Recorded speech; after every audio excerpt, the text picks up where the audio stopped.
सुनिए गोकुल नगरिया आजा आजा समरिया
राजा परीक्षित ने कहा गुरुजी प्रहलाद रोता क्यों था, हंसता क्यों था?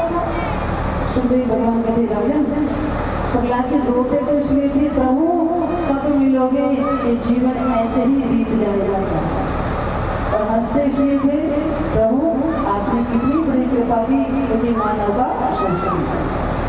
तो बैठे बैठे कभी जोर से रोने लग जाते, कभी जोर से हंसने लगते।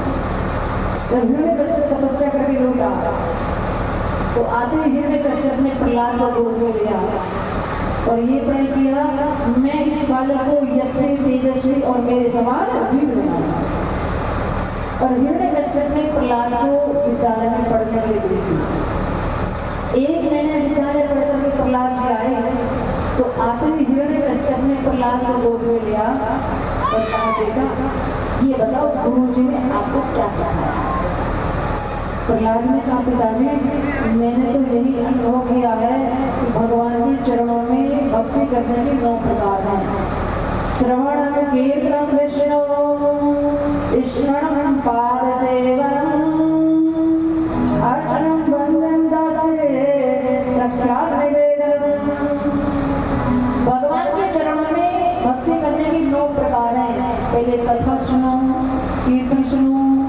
उसका कीर्तन करो, फिर एकांत में बैठकर उसका ध्यान करो, उसकी आरती उतारो, शरण वंदन करो।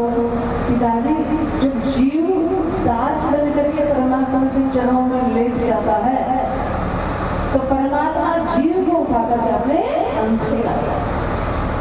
पिताजी, सार तो केवल भगवान के भजन में है, बाकी दुनिया सब बेकार। प्रहलाद के मुख से 14 व्यक्ति सुनते ही हिरण्यकश्यप का क्रोध भड़क गया और हिरण्यकश्यप ने संदामक से कहा, कैसी शिक्षा दी आपने मेरे पुत्र को? अरे मेरा बेटा मुझसे नारायण का भजन करने, आज के बाद इसके मुख से नारायण का नाम सुन गया तो ठीक नहीं। प्रहलाद जी को डांट करके विद्यालय भेज दिया। गुरु जी ने कहा, महाराज हम तो ठीक ही पढ़ाते हैं, पता नहीं कहाँ से सीख लेता। 1 महीना विद्यालय पढ़ करके प्रहलाद जी फिर आए। आते हिरण्यकश्यप ने प्रहलाद क्रोध में लिया और कहा, बेटा ये बताओ गुरु जी ने आपको क्या सिखाया?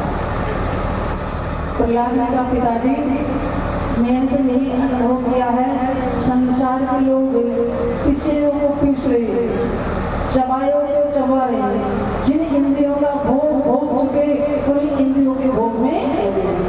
पिताजी, सुख इंद्रियों के भोग भोगने से नहीं मिलता, सुख तो केवल नारायण का कीर्तन करने से मिलता, नारायण का भजन करने से ही।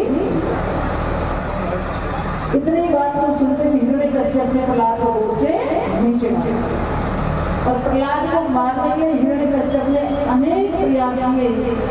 पहाड़ से नीचे डाला गया, हाथी के नीचे कुचलने का प्रयास किया गया, जेल में भूखा रखा गया तो वो प्रहलाद का बाल विवाह का नहीं कर। एक दिन हिरण्यकश्यप की बहन होलिका ने हिरण्यकश्यप से कहा, भैया मुझे ब्रह्मा जी से वरदान प्राप्त है, मैं अपने चुनरिया को होड़ करके अग्नि में बैठ जाऊं तो अग्नि मेरा कुछ नहीं बिगाड़ सकता। आप चिता का प्रबंध करो, मैं प्रहलाद को गोद में लेकर के बैठ जाऊंगी, प्रहलाद जल जाएगा, मैं बच जाऊंगा। अब होलिका जैसे ही प्रहलाद को गोद में लेकर के बैठी, देखो भगवान जब अपने भक्त को बचाना चाहते तो काल कोठरी में जाकर हम बचा लेते। हवा का एक ऐसा झोंका आया, वो चुनरिया उड़ करके प्रहलाद जी पर आ गए और होलिका अब वो हिरण्यकश्यप का क्रोध और भी ज्यादा बढ़ गया। आज फिर से प्रहलाद को डांट करके विद्यालय भेजा। जैसे ही प्रहलाद विद्यालय पहुंचा, चारों तरफ से असुर बालकों ने प्रहलाद को ले लिया और कहा, अरे मित्र, जेल में भूखा तुम्हें रखा जाता है, तड़पन हमें होती है, अग्नि में जलाया तुझे जाता है, जलन हमें। हटे क्यों? अरे तुम्हें भजन करना है तो बुढ़ापे में कर लेना, ये तुम्हारे भजन करने का है। प्रहलाद कहते, मित्रों बचपन से अभ्यास नहीं रहा तो बुढ़ापे में कभी भी भजन नहीं हो सकता। एक मानव शरीर 84 लाख योनि भुगतने की बात प्राप्त होता है, फिर भी क्षण प्रतिक्षण नष्ट होता है।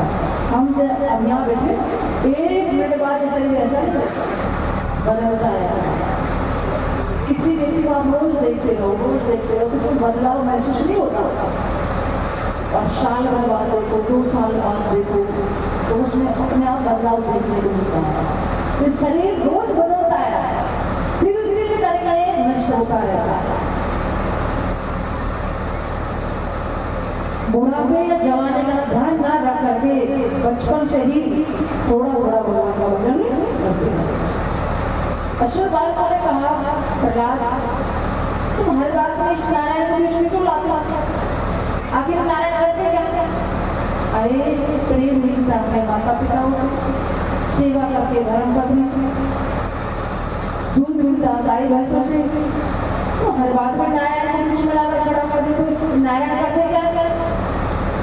प्रहलाद कहते हैं, मित्रों जिस परिवार को आप अपना मानते हो या कोई किसी का नहीं, घराने घूमो पसोई गोटे, नारी भेदवारी सखा संसाने, देश दायां परलोक मार्गे, धर्मानुरागो गच्छति जीवयेषः। मित्रों जिस परिवार को आप अपना मान रहे हो तो पत्नी चाहे कितना भी बड़ा प्रेम करे, पत्नी कभी घर के दरवाजे से बाहर नहीं निकलती। उसके सगे संबंधी उसको लेकर के शमशान भूमि तक जाते हैं। अब आगे वाले तो कीर्तन बोलते हैं, क्या बोलते हैं? राम नाम सत्य है, सत्य बोलो। अब सुबह सुबह किससे बोल दो सत्य? बात देखो, सत्य तो यही है, और हम उसको श्री चाहते हैं राम नाम सत्य है, वो गलत थोड़ी सच्ची है। तो आगे वाले होते राम नाम सत्य है, सत्य बोलो। अब पीछे वाले सत्संग करते, पीछे वाले क्या सत्संग करते हैं? एक कहेगा अरे भाई मर गया, बहुत अच्छा, सबके साथ रहता था, सबकी सेवा करता था, चला गया बेटा। तो दूसरा कहेगा हाँ बात तो ठीक है, हमारे साथ रहता था, दो लोगों की सेवा करता था, अरे सुबह सुबह हमसे मिला था, घूमने गए थे, दोनों बातचीत कर रहे थे, और थोड़ी देर बाद फोन आया था। अरे भगवान भी उसी को ले जाता है जिसकी यहाँ आवश्यकता होगी, उसकी बहुत आवश्यकता होगी। अब तीसरा कहेगा क्यों, क्या लेकर के गया? सब यही धरा का रह गया, रोज हमारे खेतों की मेड़ काटता था, रोज हमसे झगड़ा करता था, अच्छा मर गया, ऐसा तो मरा है, चला गया सारा, जैसे आया वैसा ही। फिर चौथा कहेगा लेकर के तो क्या लेकर गया? यदि उसने कोई पुण्य कर्म किया है तो पुण्य का खजाना उसके साथ में गया, और पाप कर्म किया तो पाप का मंत्री उसके साथ जाता तो बहुत कुछ। अब ये सत्संग करते करते पहुंचे शमशान भूमि में, वहां जाते ही उस पुतले को चिता पर रखा, सो गया। एक दिन हमको भी इसी तरह जलना है, इस चिता से आगे शरीर भी नहीं जाता। आज से झूठ बोलना बिल्कुल बंद, बेईमानी करना बिल्कुल बंद। क्या करना? बेईमानी करनी, क्या करना? झूठ बोल करके। अरे सब कुछ यहीं का यहीं छूट जाता, कुछ भी साथ नहीं जाता। एक बार क्या हुआ, एक महात्मा भिक्षा लेने के लिए आए, और वो भिक्षा मांगते मांगते एक वृद्धा माता के द्वार पर पहुंचे। वहां जाकर बोले मैया भिक्षा चाहिए। मैया ने कहा बाबा तुम 2 मिनट ठहरो, ये आदमी जो मर गया मैं उसको देख करके आके स्वर्ग गया कर रखा। महात्मा मैंने सोचने लगा, मुझे इतने दिनों को भजन करते करते आज तक मुझे पता नहीं चला व्यक्ति मरने के बाद स्वर्ग जाता है नरक जाता है। अब उसके द्वार पर बैठ गया, तो मैया वापस लौट करके आई, तो आप ही महात्मा ने पूछा मैया देखिए तुझे कैसे पता चला वो स्वर्ग गया? मैया ने कहा अरे बाबा इसमें कौन सी बड़ी बात है, मरने के बाद पीछे से लोग बढ़ाई करें तो समझना स्वर्ग को गया है, और पीछे से लोग बुराई करें तो समझना नरक को गया।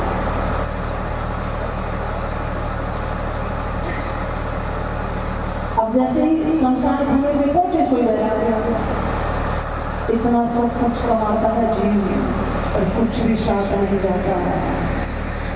आज से हम भी प्रण करते हैं क्या, कल चाय जब पिएंगे पहले गुरु मंत्र की 11 वाला जाकर लेंगे भैया, जो राम नाम जाकर ही वही साथ जाने वाला, कुछ भी साथ जाने वाला है। नाश्ता तो हम जब ही करेंगे, पहले सुंदरकांड पढ़ लेंगे। अब रात के 12 बजे उस पुतले को फूंक करके आया, और जैसे घर पहुंचे तो पत्नी ने पूछ लिया कहाँ गए थे? अरे देवी लोग मरते तो टाइम से भी नहीं मरते, मरने का समय रात के 12 बजे क्या हुआ? जब इस टाइम बना कर वो क्या कह रहे थे, कल चाय जब पिएंगे पहले गुरु मंत्र की 11 वाला जाते हैं। शमशान भूमि में जाते ही वैराग्य आ गया, और घर आके सब अशुभ कर्म का प्रहलाद जो शिक्षा गुरु जी हमें देते हैं तुझे देते हैं, तुम इतने बड़े ज्ञानी कैसे हो गए? प्रहलाद ने कहा मेरे गुरु जी शिक्षा वर्ग में थोड़ी है, मेरे गुरु जी तो नारायण महाराज हैं। जब मेरे पिता महाराज तपस्या करने के लिए चले गए तो पीछे से इंद्र महाराज ने मेरे 3 भाइयों को मार दिया। उस समय मैं मेरी माँ के घर में था, इंद्र महाराज मेरी माँ को लेकर के जा रहे थे, तो रास्ते में नारद जी मिले। नारद जी ने इंद्र से कहा, इंद्र आप कयाधि को लेकर कहाँ जा रहे हो? इंद्र ने कहा, कयाधि से हमारा कोई गर्व नहीं है, पर कयाधि के गर्भ में जो बालक है वो हमारे शत्रु का है। नारद जी ने कहा, कयाधि के गर्भ में जो बालक है वो तुम्हारे शत्रु का बेटा तो है, पर ये भगवान का भक्त है, आप इसको नहीं ले सकते। तो नारद जी महाराज ने मेरी माँ को अपने आश्रम पर रख लिया। अब दोनों का समय कैसे बीते? मेरी माँ तो बन गई श्रोता और नारद जी महाराज बन गए वक्ता। नारद जी महाराज ने मेरी माँ को दिव्य भागवत कथा का उपदेश दिया। उस समय मैं मेरी माँ के गर्भ में 7 महीने का था। जो भागवत कथा नारद जी ने मेरी माँ को सुनाई तो मैंने गर्भ ही सुनी। कल में भगवान कह रहे थे कि जब बच्चा 7 महीने का माँ के गर्भ में होता तो बाहर के बाद भी यशवंत प्रहलाद जी कह रहे हैं कि जब मैं 7 महीने का माँ के गर्भ में था उस समय नारद जी ने मेरी माँ को भागवत कथा सुनाई और भागवत कथा मैंने मेरी माँ के गर्भ में ही सुनी। प्रहलाद जी जब भजन करने बैठते तो उनको ये भी पता नहीं होता आगे होकर कौन जा और पीछे होकर के देखो, एक मद भक्ति होती है, एक अमल भक्ति होती है। मद भक्ति यानी कि मांगने वाली भक्ति, अमल भक्ति यानी कि निष्काम भक्ति। और हम लोग मद भक्ति नहीं करते, बिना स्वार्थ के काम का भाव नहीं करते। अब एक कलयुग का भक्त था। अब कलयुग के भक्त बड़े समझदार होते हैं। अब कलयुग के भक्त ने नारद जी से पूछा, नारद जी ये बताओ सबसे पहले कौन से भगवान प्रसन्न होते हैं? तो नारद जी ने कहा सबसे पहले ब्रह्मा जी प्रसन्न होते हैं। और ब्रह्मा जी का एक ही मंदिर है पूरे भारत में, पुष्कर।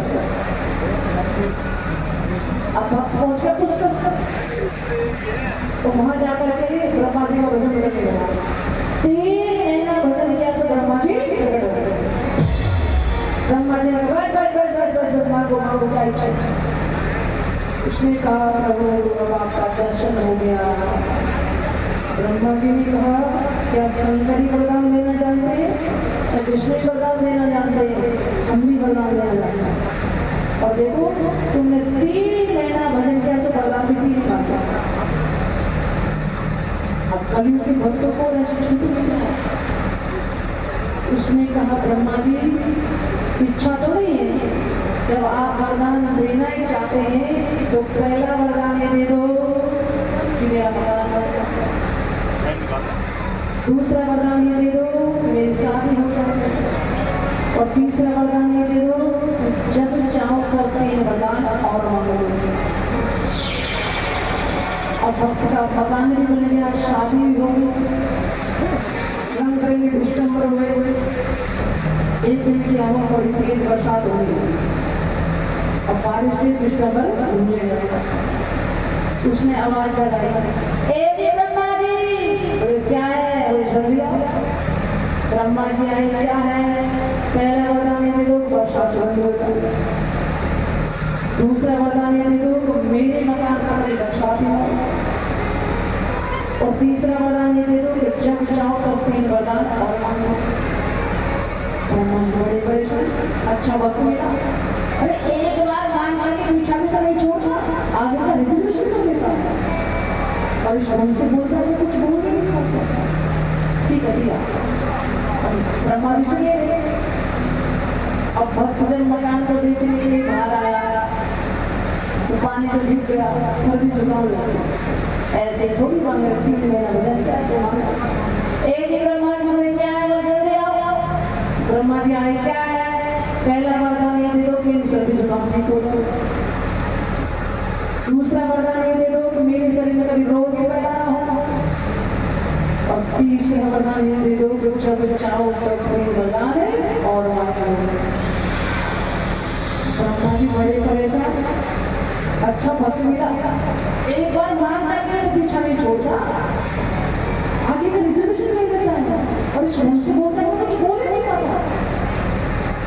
अब ब्रह्मा जी दौड़े दौड़े नारायण भगवान के पास गए, प्रभु इस भक्त से बचाओ मुझे। अरे भैया सो गएगा, सो जाओ, लटक गई। नारायण भगवान ने कहा विधाता ब्रह्मा एक कलयुग के भक्त हैं, सो भी लेते हैं, सुन भी लेते हैं। तो गणेश हो रही इनको वरदान है, इसी तरह जरा ठोक पीट करके देख लिया तो अच्छा है पक्का। ब्रह्मा जी ने कहा प्रभु इस बार बचा लो, आगे ध्यान रखो। नारायण भगवान ने माता सरस्वती को आदेश दिया, जाओ भक्ति जीवा पर विराजमान हो जाओ। माता सरस्वती आकर के भक्ति जीवा पर विराजमान हो गई। भक्त ने आवाज लगाई, ए जी ब्रह्मा जी, बोले क्या है, जल्दी आओ। ब्रह्मा जी आए, क्या है? पहला वरदान दे दो मुझे वैराग्य आ जाए,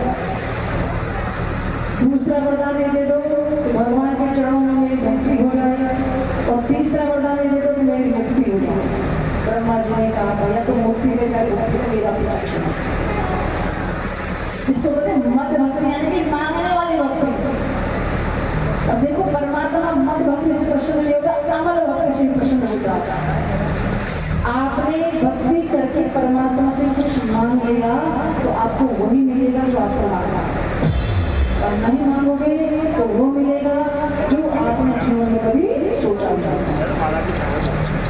हम मांग ही कर सकते हैं, ज्यादा से ज्यादा मांग सकते हो तो देश का राष्ट्रपति मांग लोगे,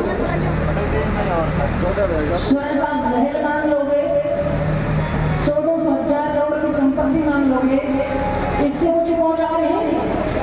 और नहीं मांगोगे तो वो मिलेगा जो आपने कभी सोचा नहीं।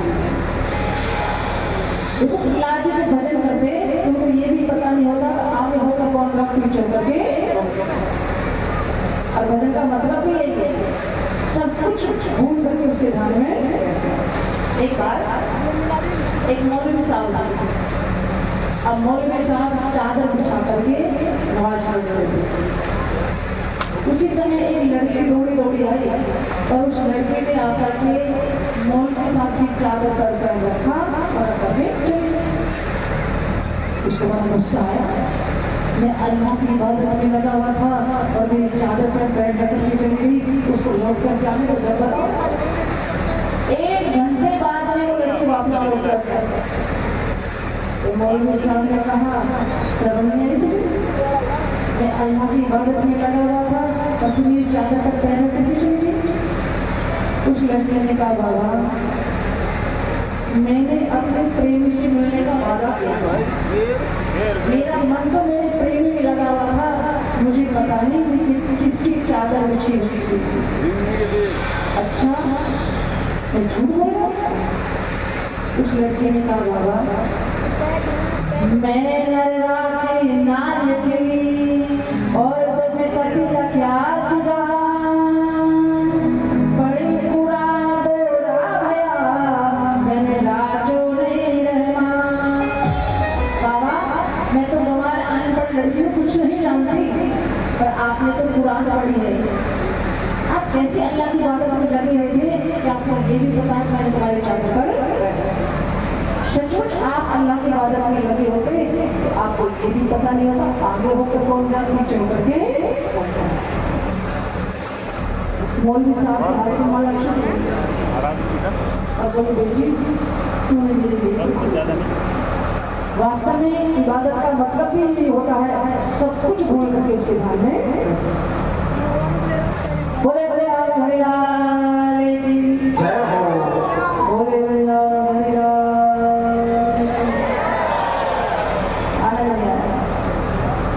इतनी देर जयकारा बोलना चाहिए यहाँ के हमारे बड़े नाम तक पहुंच जाएगा। बोले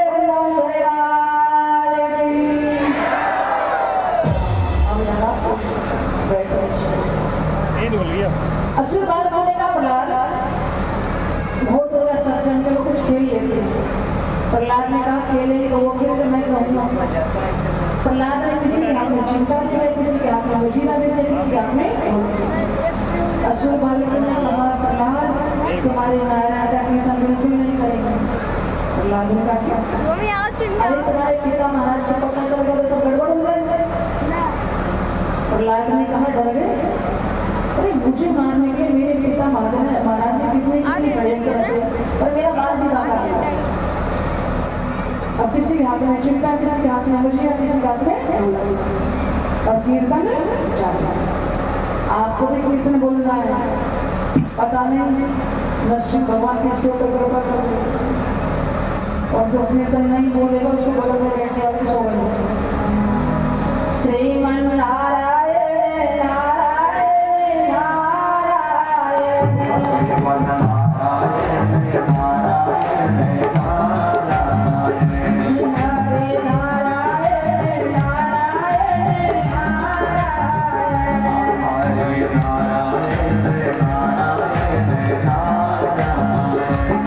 लक्ष्मी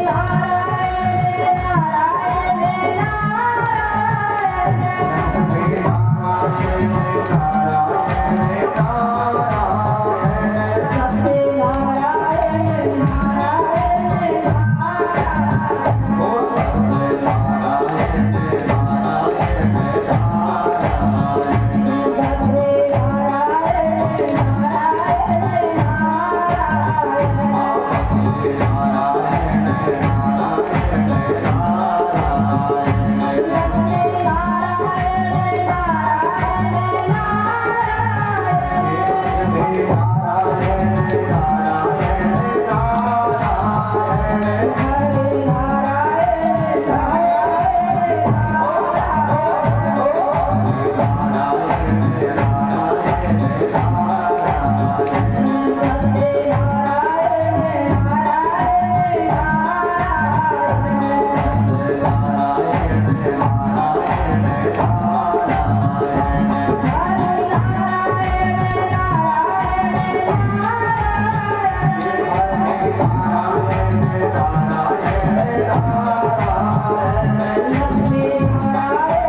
नारायण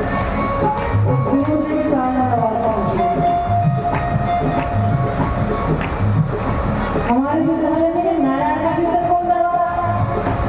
गुरुजी दर्शन गुरुजी कीर्तन करवाओ। नारायण का पता चलेगा तो सब बोलो। चलो बेटा खाली करना। अब 10 सैनिक आए, आते ही सैनिकों ने बालों को छुआ, ऐसा करंट लगा। श्रीमन नारायण नारायण नारायण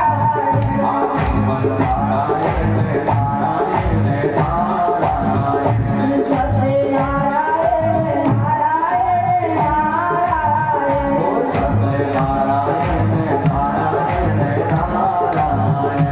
हरे नारायण नारायण नारायण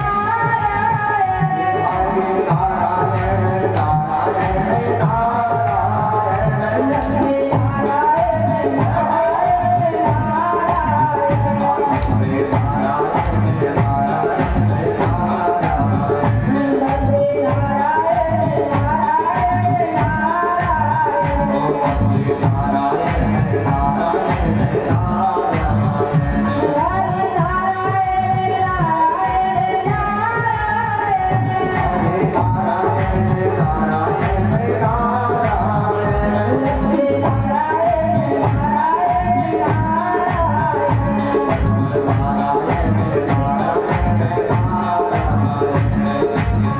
एक बार नीचे वाले बोल करके दिखाओ, फिर मैं एक बोल रही हूँ।